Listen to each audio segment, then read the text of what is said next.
हाबा जानानै हौवा गैयि हारसाफोरा रावबो राया दिनै सासे डक्टरेट मानसिखौ लानानै जोंनि बर' समाजनि गेजेराव ओरैबायदि फेसबुकाव चर्चा खालामदों जेम्सआ मानो मोखां देखायनो हायाखै आरो आं मानो मोखां देखायनो सासे डक्टरेट नंगौना नङा आं बे सासे डक्टरेटखौ मानो आब्रुथि गैयै फेसबुकाव नाम लिरजाहोनो सासे डक्टरेट मानसिखौ सासे डक्टरेट बिमुं मोननाय मानसिखौ आङो फेसबुकाव मानो गाज्रि नाम लिरजाहोनो बे जानला मानला उन्दै उन्दै गथ'फोरदो माने ओंथि गैयै आब्रुथि गैयैबानो सासे डक्टरेट दिनै बरमा कलेजनि स्टुडेन्टफोरा मोनथिगोन 3 बोसोर बरमा कलेजाव 8,000 टाकायाव मावनाय मानसि बेसेबां खस्थ' रुम भारा थोआ थेवब्लाबो गावनि माने माबाखौ लानानै फैसायानो मिलाया खायसेबो सोरबा दख्लाबायनो जा 8,000 रुम भारा जानाय 3 बोसोर मावदों न'आव रावबो गैया बेनि काहानि गैया न'आव रावबो गैया बेखौ उनाव गावनो खोन्थादो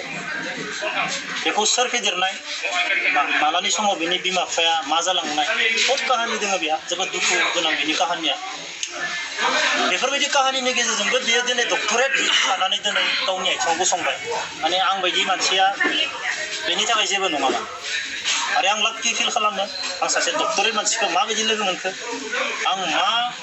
मोजां खामानि मावखो जों सानैखौ बोरै गोरोबहोलायखो आंनि थाखाय बेनो बिराद सासे डक्टरेट मानसिखौ आंनि न'आव लाबोना होनो हादों आंनि फादारनि 3 दादिमोना हेडमास्टर सासेयाबो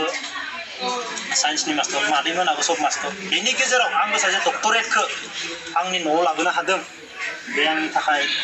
जोबोद गोग्गाथाव बाथ्रा आरो आंनो बेखौ भगबानासो होदों सोरबाया होआखै सोरबाया गुबुना लोगो मोनहोलायाखै बेखौ आंनो भगबानासो लोगो मोनहोलायदों दा बेखौनो दुखु मोनो जोंनि बर' समाजाव आब्रुथि गैयै बानायो रावखौबो रेसपेक्ट होआ दिनै एसेबां गथ'फोरखौ बे मोजां खालामनो नाजायो बरमा कलेजनि साफ्रोमबो स्टुडेन्टआ मोनथिगोन जाय सोलोंजानो मोनदों बे माबायदि फोरोङो आरो जायनि बिमा बिफाया आंखौ गाज्रि मोननो हायो बिनि फिसाला फिसाजोखौनो बे फोरोंनो मोनदों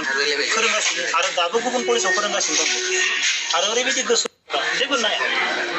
माबायदि सन्मान होनांगौ नाथाय गुबुन हारिया डक्टरेट होननाय लोगो लोगो बाथ्राखौ गुबुन हारिनि मानसिया